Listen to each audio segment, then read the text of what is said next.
Mungkin pada bingung nggak sih, kok bisa ya kripto punya circle? Maksudnya apa tuh? Oke Trivers, sebelumnya aku mau disclaimer dulu ya kalau video ini tujuannya untuk edukasi, bukan untuk ajakan atau saran resmi dalam berinvestasi. Nah, semua aktivitas trading dan investasi harus dilakukan secara mandiri dan tanpa paksaan tentunya. Biar teman-teman bisa tahu resiko masing-masing. Oke Trivers, setelah pembahasan dari 3 sektor sebelumnya, yaitu ada layer 1, layer 2, dan juga stablecoin, Mintrif mau lanjut nih untuk bahas ketiga sektor berikutnya yang ada di sektor performance thrift pastinya. Apa aja ya sektornya? Yuk langsung aja simak di videonya sampai habis.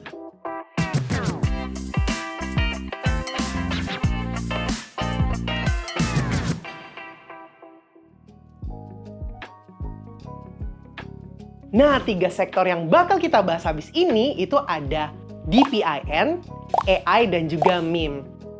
Teman-teman Trivers di sini udah pasti tahu nih mungkin ya. Nah, yang belum tahu, yuk kita lanjut. Pertama, kita bahas ke sektor DPIN atau yang biasanya dikenal dengan salah satu narasi inovasi untuk meningkatkan adopsi kripto. Jadi sebenarnya Apa sih itu di PIN? DPIN ini kepanjangan dari Decentralized Cycle Infrastructure Network, suatu proyek gimana sih jaringan infrastruktur fisik bisa dikelola secara desentralisasi yang menggunakan blockchain pastinya. Gimana tuh maksudnya? Nah, sini aku jelasin. Jadi seperti jaringan nirkabel atau wifi, atau mungkin kalian kenal juga namanya cloud, kemudian juga ada jaringan mobilitas dan juga ada sistem penyediaan energi. Karena sistem dari DPIN ini terdesentralisasi, harapannya proyek jaringan infrastruktur fisik ini bisa menunjukkan bagaimana blockchain yang digunakan dalam pembangunan infrastruktur yang lebih efisien, transparan, dan juga merata tanpa adanya campur tangan atau monopoli dari perusahaan-perusahaan besar ya Trivers. Nah, gimana nih menurutmu? Menarik bukan? Nah, mengenai aset kripto yang sering digunakan pada narasi DPIN ini, Mintrif bakalan kasih tahu 5 contohnya. Yang pertama, ada perangkat hotspot Wi-Fi untuk memperluas jaringan internet seperti Project Helium. Jadi, dari project ini, orang-orang bisa memasang untuk mendapatkan imbalan dalam bentuk token HNT. Kedua, ada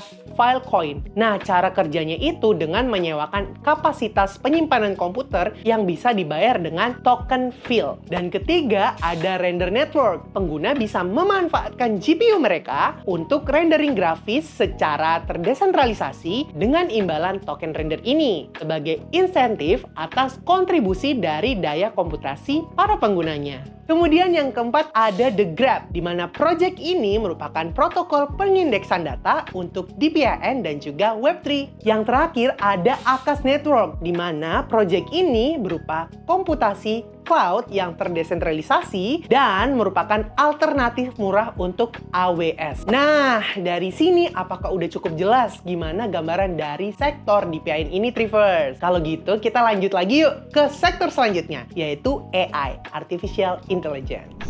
Kalau zaman sekarang siapa sih yang nggak tahu sama AI? Nah, jadi sektor Artificial Intelligence ini menjadi salah satu sektor yang dibutuhkan untuk mendukung keamanan, transparansi, dan juga efisiensi dari kripto itu sendiri melalui algoritma AI tentunya. Nah, dari sini apa aja sih yang bisa didukung oleh algoritma AI untuk kripto? Jadi, Trivers, melalui algoritmanya, AI ini diharapkan untuk bisa dengan mudah nih mendeteksi fraud atau penipuan dan kecurangan lainnya. Selain itu, AI juga bisa membantu untuk penelitian dan juga riset di market kripto. Bahkan nih Trivers, AI juga sekarang udah bisa digunakan sebagai strategi trading yang otomatis. Nah, jadi kamu nggak perlu nih capek-capek buat riset atau melakukan strategi trading yang manual lagi ya, karena kalian udah bisa dibantu pakai AI. Gimana tuh menurut kalian? Secara keseluruhan, sektor AI ini akan membantu menganalisis data secara cepat, real time, sampai memprediksi tren pasar untuk mengoptimalkan keputusan trading tanpa dipengaruhi oleh emosi. Berikut nih beberapa AI coins yang sedang naik daun belakangan ini. Yang pertama ada NIR Protocol, ada Bitensor, Render, terus ada SEI, dan juga The Graph. Nah, biar makin kebayang lagi nih Trivers, gimana sih peran AI di dunia kripto? Kita bisa langsung lihat dari studi kasus perusahaan S&P 500 seperti Nvidia. Nah, jadi perusahaan Nvidia yang selama ini dikenal sebagai produsen GPU, dia itu salah satu pemain kunci dalam perkembangan AI dan kripto loh, Trivers. GPU buatan mereka bukan cuma dipakai untuk gaming, tapi juga tulang punggung untuk pengembangan kecerdasan buatan dan penambangan di cryptocurrency. Contohnya, perusahaan Nvidia ini pernah berkolaborasi dengan CoreWeave, sebuah penyedia cloud AI untuk mengintegrasikan teknologi AI ke dalam operasi penambangan kripto. Jadi, CoreWeave ini bisa menganalisis data pasar secara real-time, memprediksi fluktuasi harga kripto, dan mengalokasikan sumber daya komputasi ke mata uang kripto yang paling menguntungkan. Nah, pendekatan berbasis data ini bikin proses mining jadi jauh lebih efisien dan minim kerugian pastinya. Dibandingkan kalau Trivers pakai metode tradisional yang sering mengandalkan trial dan error. Itu sih bakal butuh waktu yang lama ya buat pelajarinnya.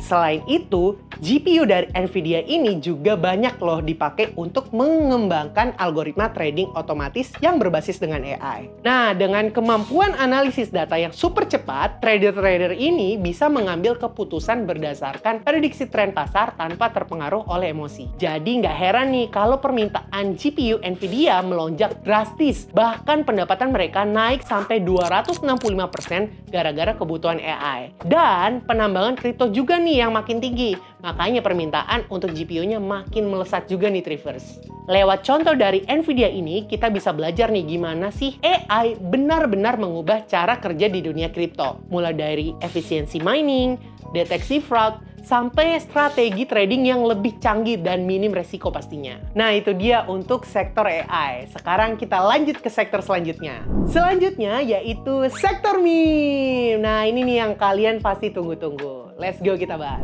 Nah, untuk sektor ini kalian pasti udah familiar nih, Trivers. Jadi, sektor meme merupakan salah satu sektor yang dibilang cukup menarik karena alasan dibalik adanya sektor ini agak kurang serius nih, Trivers. Kok gitu sih?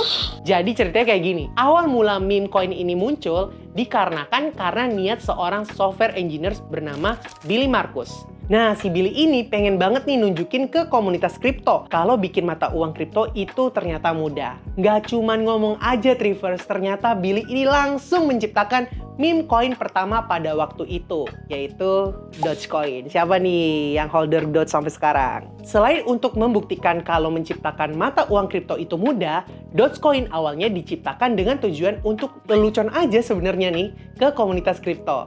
Tahu-taunya malah menarik perhatian banyak investor nih, Trivers. Nah, dari sinilah akhirnya beberapa meme coin bermunculan. Di antaranya ada Shiba Inu, Pepe, Bong, Floki, Farcoin, dan masih banyak lagi meme coinnya yang bisa kalian lihat atau cek sendiri di aplikasi Thrift.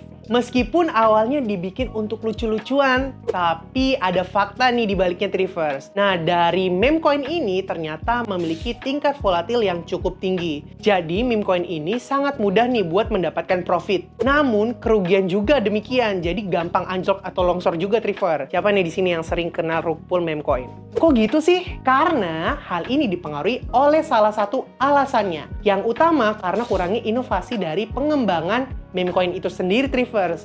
Jadi meme coin ini bisa kita bilang nggak punya fundamental yang cukup kuat dan hanya berbasis dengan komunitasnya saja. Nah, jadi itu dia ketiga sektor yang kita bahas kali ini, mulai dari DPIN, AI, dan meme coin. Sekarang sektor mana nih yang paling kalian suka? Coba komen di kolom komentar ya. Oke, jangan lupa buat subscribe channel ini karena Minthrift bakalan kasih informasi kripto lainnya di channel Thrift. Segitu aja dulu untuk informasinya. Sampai jumpa di video selanjutnya. Bye, Trivers!